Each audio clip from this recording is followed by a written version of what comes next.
అందరికీ నమస్కారం. నేను మీ ఊరి కార్యదర్శిని. ముందుగా కొత్తగా గెలిచిన సర్పంచ్, ఉప సర్పంచ్, వార్డు మెంబర్లకి కంగ్రాచులేషన్స్. అయితే నిన్న గవర్నమెంట్ మన ఊరికి 7 ఇళ్లు శాంక్షన్ చేసింది. మన ఊర్లో లేనోళ్ళు, గరీబు రోలున్న వాళ్ళ పేరు చెప్పురి, వాళ్ళకి ఇల్లు కట్టిద్దాం.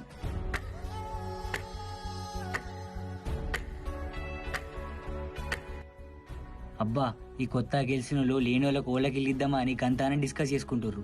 మన ఊరు డెవలప్ కావాలంటే ఇటువంటి నాయకులు కావాలి. సార్ మేము నిర్ణయం చేసుకున్నాం, ఆ ఒక్క ఇల్లు ఈ మల్లేశన్కి ఇవ్వాలి. అయ్యో, శాంక్షన్ అయింది 7 ఇల్లు, ఒక్కిల్లు కాదు. ఏడైనాయి సార్, అందుకెళ్ళి 3 ఇండ్లు 3 వార్డు మెంబర్లకే వాయే, 1 నాకు 2 సర్పంచ్ సాబ్. ఆ ఇల్లు మీకా? అయినా మీకు 2 ఇల్లు ఎందుకు? నాకు 2 పిల్లలు సార్, నాకు 2 పిల్లలు సార్. ఒకనికి ఇల్లు ఇచ్చి ఒకనికి ఇవ్వతే ఫీల్ కాదా? ఫోన్ తీయు, ఆ ఒక్కిల్లని గరిబోనికి ఇత్తురు. ఈడు గరిబోడు ఎందుకా సార్, ఈయనకి పెద్ద బంగ్లుంది. మరి ఈయనకి ఇల్లు ఎందుకు? మీ అందరం గెలిచడానికి కారణం ఈడే సార్.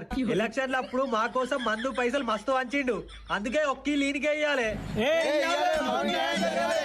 న్యాయమా?